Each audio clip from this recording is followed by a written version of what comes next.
दोस्तों यूपी की एक डॉक्टर सीबीआई की एक फर्जी टीम ने उनको 7 दिन तक ऑनलाइन अरेस्ट करके रखा उनके घर पर। और इस पूरे 7 दिन में एक ऐसा तामझाम बनाकर उनको डराया कि पूरा एक लीगल प्रोसीजर उनको दिखाया गया कि आप एक डिजिटल कस्टडी में हैं और आपका अकाउंट इलीगल एक्टिविटीज में इन्वॉल्व है, उसमें मनी लॉन्ड्रिंग हो रही है। और उनको इतना डराया कि उनके अकाउंट से 2,81,00,000 रुपया खींच लिया। डॉक्टर साहब को मजबूर कर दिया कि वो खुद अपने अकाउंट से 2,81,00,000 रुपया उनके अकाउंट में ट्रांसफर कर। मेरे साथ भी एक ऐसी ही घटना घटी। मैं आपको अपनी आप बीती बताता हूँ। मैं ड्राइव कर रहा था तो एक कॉल आती है कंप्यूटराइज्ड कॉल कि अपने पार्सल को ट्रैक करने के लिए एक दबाएं। मैंने एक दबाया, वहां से कोरियर कंपनी का एम्प्लॉय बोलता है कि सर आपका जो पार्सल थाईलैंड जो आपने भेजा था वो कस्टम ने पकड़ लिया है। मैंने कहा कि भाई साहब मैंने तो कोई पार्सल थाईलैंड नहीं भेजा। तो नहीं सर, आप ही के आधार की डिटेल और आप ही के मोबाइल नंबर से ये पार्सल जो है थाईलैंड जा रहा था, जो कि अब कस्टम की कस्टडी में है और ऐसा शक है इसमें कुछ इलीगल चीजें पार्सल के अंदर पाई गई, किसी ने मिसयूज कर लिया है।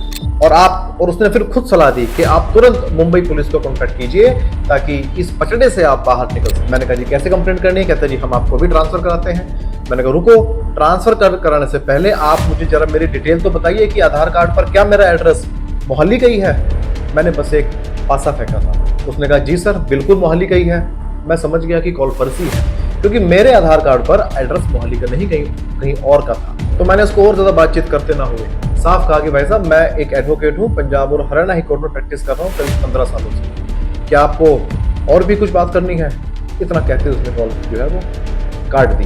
सामने वकील साहब उसकी बातों को पकड़ चुके हैं। खैर मैं तो बच गया, लेकिन एक रिटायर्ड मेजर साहब उम्र करीब 80 साल, वो एक सिमिलर फ्रॉड में फंस गए और बच नहीं पाए और उन्होंने अपने खाते से करीब 2 करोड़ रुपया इन स्कैमस्टर्स को ट्रांसफर कर दिया।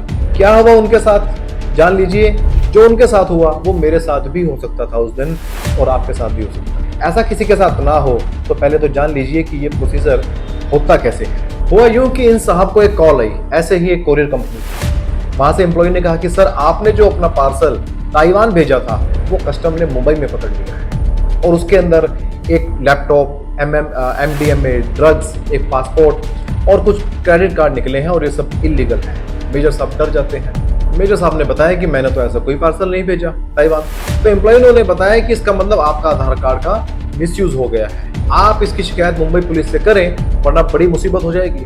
फिर वो एम्प्लॉय इनकी कॉल को मुंबई पुलिस के एक सीनियर ऑफिसर को ट्रांसफर कर देता है जो कि फेक था। सीनियर ऑफिसर अपनी आईडी दिखाता है, एक कॉन्फिडेंशियलिटी एक फॉर्म जो है वो ऑनलाइन साइन करवाता है कि जो बातचीत हो रही है वो सब कॉन्फिडेंशियल रहेगी। उनका विश्वास जीतने की कोशिश की जाती है कि पूरा प्रोसीजर लीगल मेथड में चल रहा है। उनको ये भी विश्वास दिलाया जाता है कि आप एक बड़ी मुसीबत में फंसने वाले हैं और मैं ही हूं जो आपकी हेल्प कर सकता हूं। मेजर साहब को ये भी विश्वास दिलाया जाता है कि ये लोग जो ठगी जो आपके साथ कर रहे हैं वो आप पर फिजिकल असॉल्ट भी कर सकते हैं। और ऐसे में उनको भी करीब पूरे 5 दिन डिजिटली उनको अरेस्ट करके रखा जाता है। ये कहा जाता है कि आप कैमरे की स्क्रीन से दूर नहीं होंगे और किसी को इसके बारे में बताएंगे नहीं क्योंकि नेशनल सिक्योरिटी का मामला है, बहुत बड़ा अमाउंट इसमें इन्वॉल्व है। और उनको ये कहा जाता है कि आपके हम डिटेल्स देख रहे हैं, हमें लगता नहीं कि आप इसमें इन्वॉल्व हैं, लेकिन आपके अकाउंट की वेरिफिकेशन के लिए जरूरी है कि आरबीआई से आपको क्लियरेंस मिल जाए। तो आप इन बताए गए अकाउंट नंबर पर अपने अकाउंट से सारे पैसे ट्रांसफर कर दीजिए, जो कि करीब 2 करोड़ या उससे ज्यादा का अमाउंट था। तो एक बार ट्रांसफर हो जाएंगे, आरबीआई से क्लियरेंस मिल जाएगी, पैसे आपके खाते में वापस आ जाएंगे और हम आपको क्लीन चिट दे देंगे। मेजर साहब जैसे जैसे ये लोग कहते रहे, जैसे ये फर्जी पुलिस वाले कहते रहे, वैसे वैसे करते रहे, यहाँ तक कि बैंक मैनेजर की जो इंस्ट्रक्शन थी उसको भी उन्होंने इग्नोर कर दिया। बैंक मैनेजर को भी नहीं बताया कि ये सब क्या हो रहा है। पैसे उन्होंने अकाउंट में ट्रांसफर किए, थोड़ी देर वेट की, फोन कट गया, सारी बातचीत बंद हो गई। जब घंटे 2 घंटे बाद तक पैसे वापस नहीं आए, ऑनलाइन कुछ चीजें चेक करने की कोशिश की तो गूगल किया तो पता लगा ये तो एक स्कैम है जो आजकल चल रहा है। जब तक मेजर साहब को ये सब पता लगा तब तक बहुत देर हो चुकी। दोस्तों ये तो एक मेथड है फ्रॉड का, ऐसे कई मेथड जो है वो आजकल चल रहे हैं। इन सब के बारे में आपको पता होना चाहिए ताकि आपको अगर ऐसी कॉल आए या आपको कोई ऐसे फ्रॉड में फंसाने की कोशिश करे तो आप उसको पहचान लें। कई बार ऐसा होता है घर की फीमेल को कॉल आती है कि आपका बेटा ड्रग्स के साथ पकड़ा गया है और उसमें 10 से लेकर 20 साल तक की सजा हो जाएगी, अगर बचाना चाहते हो तो करो पैसे ट्रांसफर। माएँ इतनी डर जाती हैं कि बिना कुछ जाने, बिना किसी से पूछे पैसे ट्रांसफर कर देती हैं। उनको ऐसा लगता है कि जैसे अपने बच्चे पे विश्वास था कि हाँ हमारा बेटा इस काम में फंस ही गया होगा। या ईडी की कॉल आ जाएगी कि आपके अकाउंट में करोड़ों की ट्रांजैक्शन हुई है, आपका पैन उस अकाउंट से अटैच है, नेशनल सिक्योरिटी का मामला है, करो पैसे ट्रांसफर। सीबीआई की कॉल आ सकती है, किसी फर्जी पुलिस वाले की कॉल आ सकती है। दोस्तों ये तो हो गए डराने वाले मेथड। फ्रॉड के। कुछ आपको लालच देकर भी ठग सकते हैं। ऑनलाइन लॉटरी स्कैम कि आपकी 1 करोड़ की लॉटरी निकल गई है, क्लेम करने के लिए एडवांस TDS बताए गए खाते में ट्रांसफर कर, कि आपकी जॉब लग गई है, घर बैठकर सिर्फ वीडियो देखने और लाइक करना है। टारगेट पूरा ना होने पर एक फिक्स अमाउंट आपसे फोर्सफुली डिमांड किया जा सकता है, आपको लीगल थ्रेट दिया जाता है। बैंक ATM एक्टिवेट करने के नाम पर बैंक डिटेल्स आपसे मांगी जाती है, OTP मांगा जाता है, OTP शेयर किया, खाता खाली। या ऑनलाइन शॉपिंग में ये बहुत इंपॉर्टेंट है दोस्तों, इसमें कोई प्रोडक्ट आपको इतना सस्ता दिखाया जाता है कि आप लालच में आ जाते हैं, आप उसकी प्री पेमेंट कर देते हैं। प्री पेमेंट करने के बाद आपको एक मैसेज आता है कि प्रोडक्ट जो है वो आउट ऑफ स्टॉक है, अनअवेलेबल है, और क्योंकि प्रोडक्ट अवेलेबल नहीं है हम आपको पैसा रिफंड करेंगे, आप अपने बैंक डिटेल में भेज दीजिए।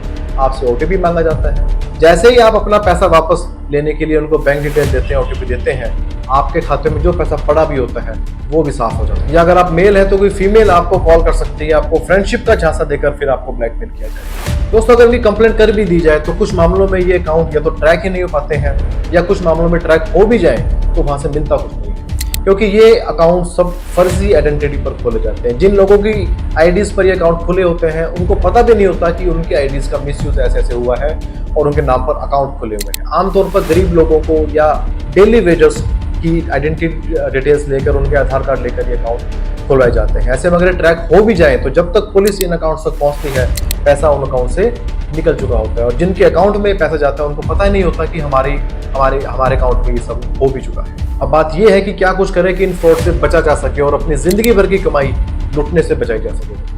पहली बात तो यह है कि लोग आपके डर का फायदा उठाते हैं। पहले डराते हैं आपको कि आप बुरे फंस गए हैं, फिर आपका विश्वास जीतते हैं कि बस हम ही हैं जो आपको इस पचड़े से बचा सकते हैं। ED का, CBI का, कस्टम का, पुलिस का जो डर आम लोगों में है, उसी का फायदा ये लोग उठाने की कोशिश करते हैं। तो दोस्तों, सबसे पहली बात यह कि जिस कॉल से आपको डर का एहसास हो या आपको कोई लालच दिया जाए, उस कॉल पर डाउट करें।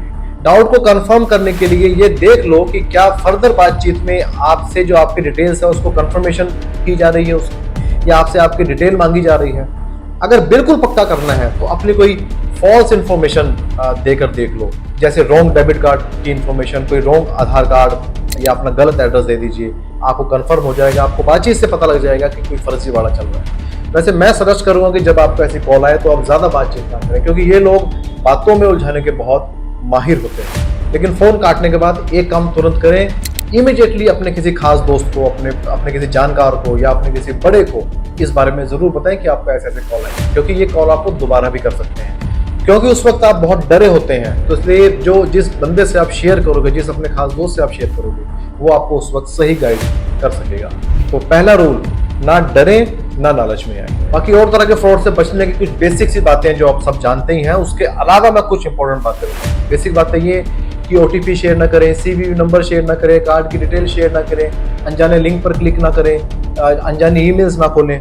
ये सब आम बातें हैं, ये सब आपको पता होगी। कुछ खास बातें मैं आपसे शेयर करूंगा जो आजकल चल रही हैं, जो आजकल ट्रेंडिंग है करने में। पहली तो दोस्तों, आप ऑनलाइन शॉपिंग करते वक्त अपने कार्ड की डिटेल को उस वेबसाइट पे सेव ना करें। कार्ड तो आप लोग यूज करते ही ऑनलाइन शॉपिंग, लेकिन डिटेल को सेव ना करें, क्योंकि जिस कार्ड की इंफॉर्मेशन किसी वेबसाइट पे सेव हो जाती है, उसकी इंफॉर्मेशन को रिट्रीव करना बहुत ईजी हो जाता है और उसका मिसयूज किया जा सकता है। दूसरा एक काम आप हमेशा ध्यान दें कि आपने देखा होगा पब्लिक प्लेस पर कई बारी मोबाइल चार्जिंग का एक छोटा सा स्टेशन होता है, वहां पर डाटा केबल लगी होती है मोबाइल चार्ज। पब्लिक प्लेसेस से कभी भी मोबाइल को अपना उसकी बैटरी को चार्ज ना करें, क्योंकि आपको नहीं पता कि डाटा केबल के दूसरे एंड पे क्या चीज है। हो सकता है कि डाटा केबल के जरिए आपकी इंफॉर्मेशन जो है वो मोबाइल से निकाल ली जाए। तीसरा, किसी अनजान पर्सन से उसका पावर बैंक लेकर अपने मोबाइल को चार्ज न करें। आप नहीं समझ पाएंगे, नहीं जान पाएंगे कि वो पावर बैंक है या उसके जरिए आपके मोबाइल की इंफॉर्मेशन जो है। चौथा दोस्तों, मोस्ट इंपॉर्टेंट, जो मैं खुद हमेशा फॉलो करता हूँ, सबको बताता हूँ, कि जब भी आप अपने KYC के लिए किसी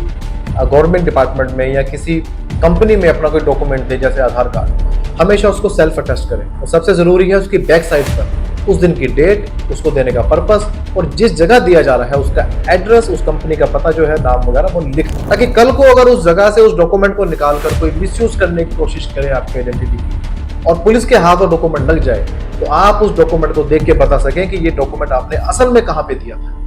और इस बात के चांसेस भी बढ़ जाएंगे कि जब कोई बंदा उस डॉक्यूमेंट को मिसयूज करने की कोशिश करेगा और जब उसके पीछे ये सब लिखा देखेगा, वो हो सकता है कि आपके डॉक्यूमेंट को मिसयूज ही ना करे। तो पहली बात तो ये कि उसके मिसयूज के चांसेस कम हो जाएंगे, और अगर मिसयूज कोई करेगा भी तो आप इजीली देखकर बता पाएंगे कि ये डॉक्यूमेंट आपने एक्चुअली किस डिपार्टमेंट में दिया था। दोस्तों, इन सब बातों के बावजूद हम सब जानते हैं कि फ्रॉड करने वाले नए नए हथकंडे, नई नई टेक्नोलॉजी का इस्तेमाल करते हैं। और अगर आपके साथ कोई फ्रॉड हो भी जाए तो देखो ज्यादा कुछ नहीं किया जा सकता, लेकिन फिर भी तुरंत जो है इन्फॉर्मेशन आप पुलिस को दें, तुरंत अपने आसपास का जो साइबर सेल है पुलिस डिपार्टमेंट का उसको इन्फॉर्मेशन दें, अपने बैंकर को तुरंत इन्फॉर्म करें। जितनी जल्दी आप इन्फॉर्मेशन देंगे उतने ज्यादा चांसेस हैं कि आप अपने पैसे को बैंक के जरिए रिकवर कर पाए, क्योंकि प्रॉम्प्ट इन्फॉर्मेशन मिलने पर जो दूसरी तरफ का बैंक अकाउंट है जहाँ आपके पैसे गए हैं उसको बैंक जो है वो सीज भी कर सकता है, तो चांस बढ़ जाते हैं आपके पैसे। दोस्तों फिर जाते हुए एक बात रिपीट करूंगा कि हर वो कॉल जिससे आपको डर का एहसास आपके मन में आए, आपका